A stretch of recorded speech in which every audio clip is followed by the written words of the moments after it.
जफर सादिक नाम का एक सरगना जो कि इंटरनेशनल ड्रग रैकेट चला रहा था और इसका ड्रग रैकेट नई दिल्ली, तमिलनाडु और भारत की कई जगहों से मिलाकर न्यूजीलैंड, ऑस्ट्रेलिया और मलेशिया तक फैला हुआ था।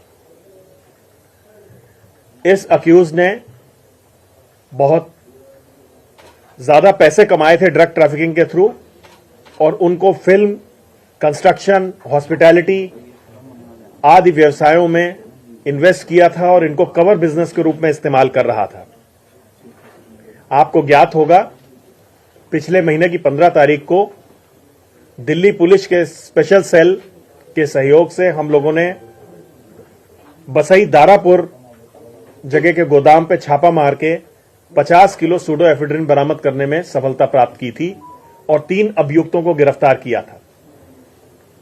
इन 3 अभियुक्तों से हुई पूछताछ और साक्ष्यों के आधार पर हम इस निर्णय पर पहुंचे कि जफर सादिक नाम का एक इनका सरगना, जो कि तमिल में फिल्म प्रोडक्शन का काम भी करता है और कई बड़े लोगों से उसके संबंध हैं, वो इस रैकेट को रन कर रहा था। तो एक स्पेसिफिक इंटेलिजेंस के आधार पे एनसीबी ने जाफर सादिक को आज गिरफ्तार करने में सफलता हासिल की है। ये पिछले माह की 15 तारीख से भागा हुआ था और त्रिवेंद्रम होते हुए मुंबई, पुणे, अहमदाबाद, जयपुर आदि जगहों पर छुपता फिर रहा था। एनसीबी ने 50 किलो सूडोएफेड्रिन एवेंटा नाम की कंपनी के गोडाउन से सीज की। सूडोएफेड्रिन, मैं बताना चाहूंगा, मेथएम्फेटामिन नाम के एक खतरनाक सिंथेटिक ड्रग को बनाने में काम आती है। 15 तारीख को हुए सीजर के बाद एक सघन operation NCB operation branch, NCB की अन्य इकाइयां और दिल्ली पुलिस स्पेशल सेल ने छेड़ रखा था, जिसके परिणाम स्वरूप आज हम लोगों ने यह सफलता प्राप्त की है। ये गैंग का काम मुख्यतः सूडोएफेड्रिन को ऑस्ट्रेलिया और न्यूजीलैंड जैसी जगहों पर भेजना था और ये छुपाने के लिए उसमें कवर के रूप में डेसिकेटेड कोकोनट या फूड प्रोडक्ट्स रखते थे। पिछली पूछताछ और आज इस सरगने ने भी ये कबूला है कि इन लोगों ने लगभग 40-45 कंसाइनमेंट यहां से भेजे हैं और पिछले 3 सालों में लगभग 3,500 किलो सूडोएफेड्रिन भारत से ये लोग भेजने में कामयाब हुए हैं। इसने यह भी माना कि इसने काफी बड़ी मात्रा में इससे ड्रग मनी अर्जित की है और उसको तमाम सारे बिजनेस जैसे film production, construction, real estate, hospitality वगैरह में इसने लगाया है। इसके फाइनेंशियल लिंकेजेस और ड्रग मनी के ट्रेल की जांच सघन रूप से की जाएगी और जो भी दोषी होंगे उनके खिलाफ कानूनी कार्रवाई की जाएगी। सूडोएफेड्रिन एक प्रीकर्सर केमिकल है जो कि मेथएम्फेटामिन के प्रोडक्शन में काम आता है और ये एक कंट्रोल्ड सब्सटेंस के रूप में इंडिया में विधिक आधार पर रखा गया है इसको, और इसको जो भी डाइवर्ट करता है उसको 10 साल तक की सजा हो सकती है। जफर सादिक अब्दुल रहमान इस ऑपरेशन का मास्टरमाइंड था। इसने स्वीकारा है कि यह deputy head of NRI wing Chennai waste district DMK party से ताल्लुक रखता था। यह 15 तारीख के सीजर के बाद हाइडिंग में चला गया, छुप गया और त्रिवेंद्रम, मुंबई, पुणे, अहमदाबाद होते हुए जयपुर पहुंचा। इसको लोकेट करने के बाद पूछताछ में इसको शामिल किया गया और आज एनसीबी ने इसको गिरफ्तार किया है।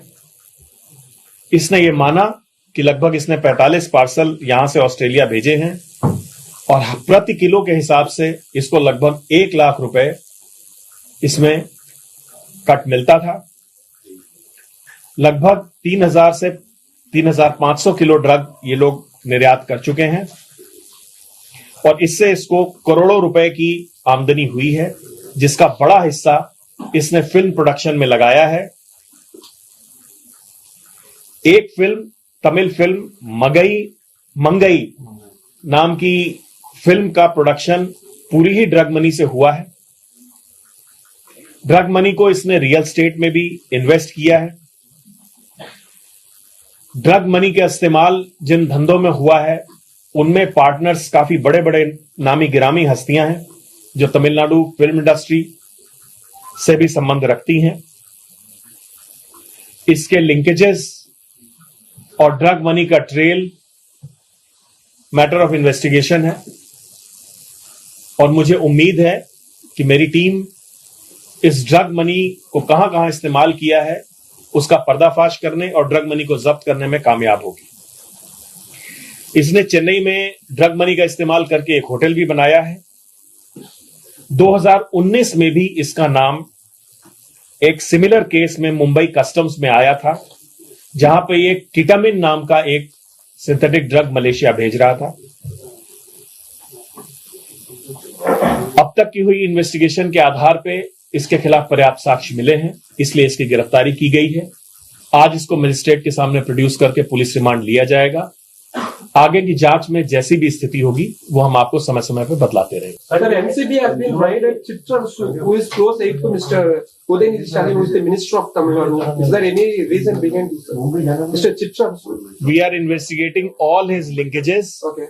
and whoever is found guilty under the act of NDPS, we will book him. Sir, he's having some connections with the Tamil film director Samir and some other people also. Have you? Yes, it has come to the fore. Yeah. Have you asked or someone, anybody to appear for investigation?